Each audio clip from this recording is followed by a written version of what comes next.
Hello, boys and girls. This week we are reading a story called How Chipmunk Got His Stripes, and these are the vocabulary words. The first word is the word tunnel. A chipmunk knows how to dig a tunnel, which is a passage underground. Number two is the word curled. This fox is curled up around its warm, bushy tail. The next word is the word height. An eagle builds its nest at an amazing height. It is at the top of a tall tree.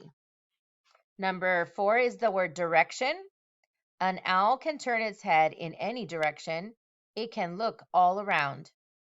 Number five is the word toward. These bear cubs run toward their mother so she can protect them. The next word is healed. This pangolin will go back to the forest when it is well or healed. The next word is brag. These antlers are something to brag about. They are huge. The last word is the word tease. Never tease or bother wild animals. Always respect them. In the story of the week, we are looking at the characters to understand the characters and looking at the events that happen throughout the story. Again, the story is called How Chipmunk Got His Stripes. It is a folk tale. A folk tale is a traditional tale, and in many folk tales, you learn a simple lesson. The essential question is, how can stories help you learn a lesson? One autumn day long ago, Bear was out walking. As he walked, he began to brag. I am Bear. I am the biggest of all the animals. Yes, I am. I am Bear. I am the strongest of all the animals. Yes, I am. I am Bear. I am the loudest of all the animals. Yes, I am. I am Bear. I am Bear. I can do anything. Yes, I can. As soon as Bear said those words, a little voice spoke up from the ground. Can you really do anything? Bear looked down. He saw Little Brown Squirrel standing on his hind legs. Can you really do anything? Brown Squirrel asked again. Bear stood up very tall. I am Bear. I can do anything. Yes, I can. Can you tell the sun not to rise tomorrow morning? Brown Squirrel asked. I have never tried that before, but I am Bear. I can do that. Yes, I can. Analyze the text. Understanding characters. What does Bear say and do? What does this tell you about him? Bear turned west to face the sun. It was the time when the sun always goes down. Bear stood up to his full height and spoke in a loud voice. Sun, do not come up tomorrow. At his words, the sun began to disappear behind the hills. You see, Bear said, Sun is afraid of me. He is running away. You see? But will the sun come up tomorrow? Brown Squirrel asked. No, Bear answered, the sun will not come up. Then Bear turned to face east, the direction where the sun always used to come up. He sat down. Little Brown Squirrel sat down beside him. All that night, they did not sleep. All that night, Bear kept saying these words. The sun will not come up. The sun will not come up. But as the night went on, Little Brown Squirrel began to say something too. He said these words. The sun is going to rise. Ooh, the sun is going to rise. Ooh. All through the night they sat there. One by one, other animals gathered around them.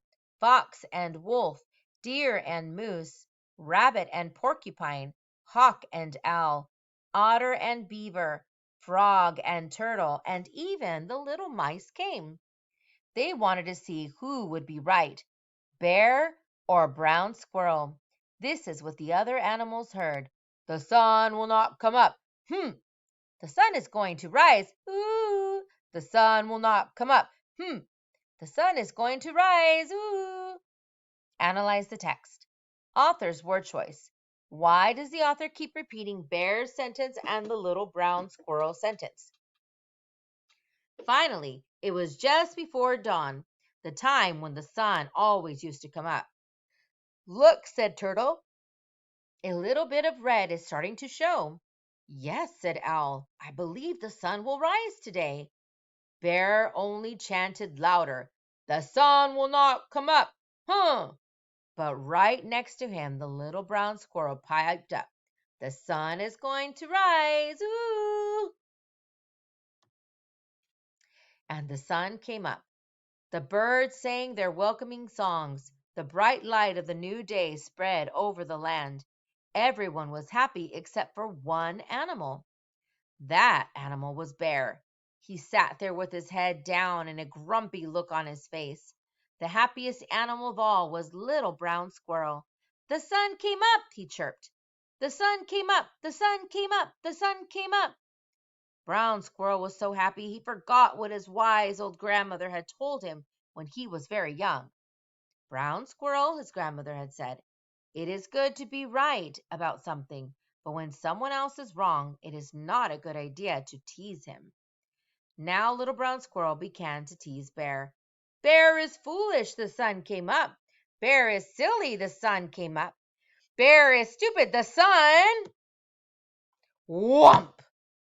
Bear's big paw came down on Little Brown Squirrel, pinning him to the ground. Bear leaned over and opened his huge mouth. Yes, Bear growled. The sun did come up.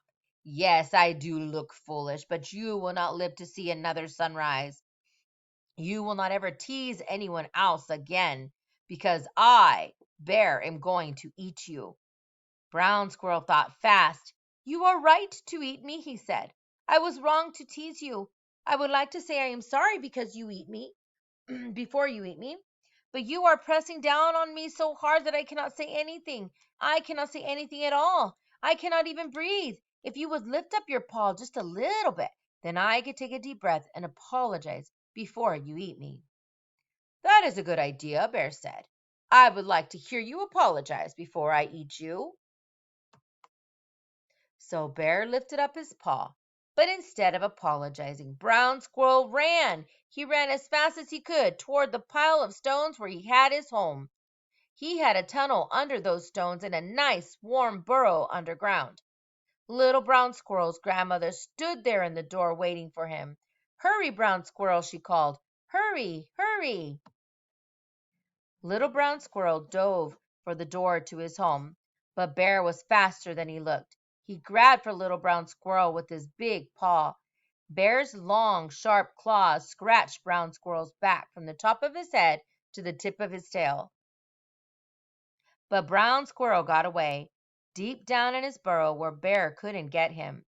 Brown Squirrel curled up next to his grandmother and slept all winter while those scratches on his back healed. When spring came again, Little Brown Squirrel came out of his hole and looked at himself. There were long, pale stripes all the way down his back where Bear had scratched him. He was Brown Squirrel no longer. He was now Chipmunk, the striped one. That is how Chipmunk got his stripes. Ever since then, Chipmunk has been the first animal to get up every morning. As the sun rises, he scoots to the top of the tallest tree to sing his song. The sun came up, the sun came up, the sun came up, the sun came up. And ever since then, Bear has been the last animal to get up. He doesn't like to hear Chipmunk's song. It reminds him, as it reminds us all, that no one, not even Bear, can do everything. And that was the end of our story. Thank you.